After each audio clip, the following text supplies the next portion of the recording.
ఒక మహిళ మీద అత్యాచారం చేశారు అనే ఫిర్యాదు అంశంలో వినుకొండ ఆయన సీఐగా ఉన్న మల్లయ్యను ప్రభుత్వం సస్పెండ్ చేసింది. ఆయన అరెస్ట్ చేసి చూస్తూ ఉంటే ఫోన్ ఎక్కడో వదిలేసి తప్పించుకొని తిరుగుతూ ఉన్నారు. ఆయనను పట్టుకోవడం తలకు మించిన భారంగా పోలీసులకు తయారైంది. కింది స్థాయి పోలీసులు ఆయనకి ఎప్పటికప్పుడు ఉప్పందిస్తూ ఉంటే ఆయన తప్పించుకుంటున్నారని చెప్పి రకరకాలుగా తెలుగుదేశం పార్టీ పత్రికల్లోనే వార్తలు రాసుకుంటూ వస్తూ ఉన్నారు. నిజంగా ఆంధ్రప్రదేశ్లో పోలీసులు ఇంతకుముందు చరిత్రలో ఎప్పుడూ లేనంత చెడ్డ పేరును వాళ్ళ అకౌంట్లో డిపాజిట్ చేసుకుంటూ ఉన్నారు.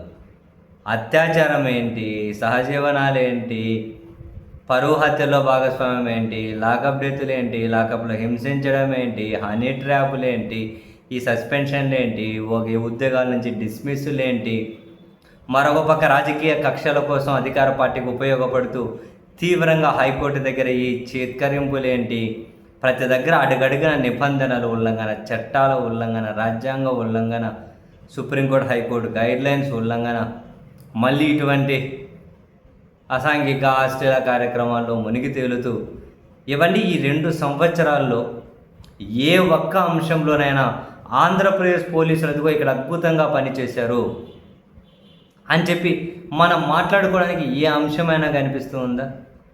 పోలీసుల గురించి ప్రస్తావన వస్తే, పోలీసుల గురించి పత్రికలో, టీవీ ఛానల్లో ప్రజల మధ్య ప్రస్తావన వచ్చింది అంటే వైసీపీ నాయకుడిని అరెస్ట్ చేశారు, వైసీపీ కార్యకర్తను అరెస్ట్ చేశారు, అర్ధరాత్రి అరెస్ట్ చేశారు, తెల్లవారుజామున అరెస్ట్ చేశారు.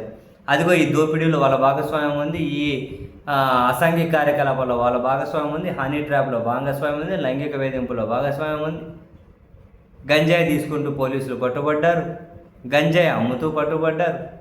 ఇటువంటివి ఎక్కువ వినిపిస్తూ ఉంటే నిజంగా బాధేస్తుంది.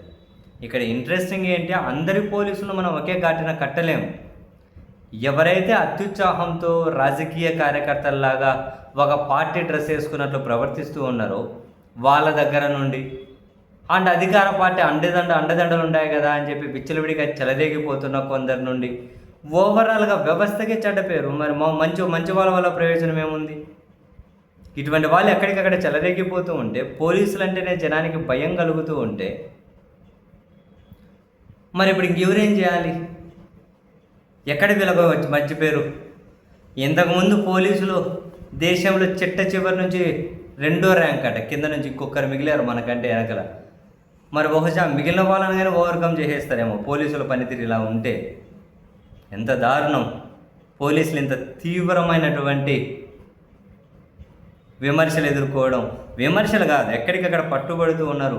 సస్పెన్షన్లు, డిస్మిస్లు, సిఐ స్థాయి అధికారులు కూడా. భలే బాధాకరం అబ్బా.